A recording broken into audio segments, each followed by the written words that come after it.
Are you having troubles with your batteries draining even with your kill switch off? Well, in this video, I'll be showing you how to diagnose that. I like to take a picture of the batteries to make sure I know how it goes back together after taking everything apart. Remove your battery posts.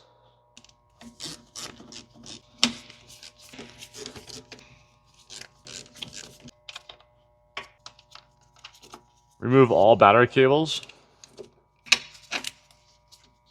Take your battery connectors and a wire wheel. You can also use a hard bristle brush. We're going to clean all the connectors up.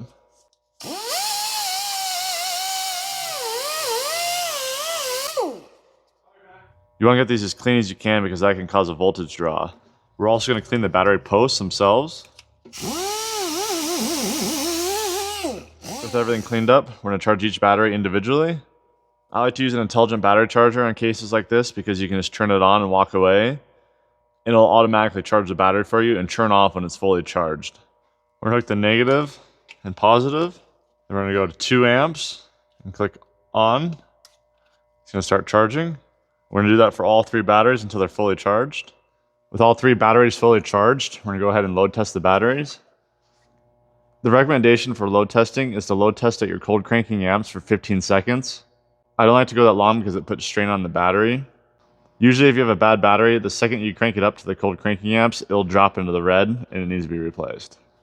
We're sitting at a little over 13 volts. These batteries are rated for 850cc cold cranking amps. So we're going to turn the dial until we hit about 800. And we're going to watch our voltage and see if it drops. We're going to hold it at 800. And this one's showing that it's passed. Now we're going to test this middle battery. We're going to crank it up to 850 cc's. And the second I even get it cranked up, it's already dropping down to replace. So this battery is bad and it needs to be replaced. Check the third battery.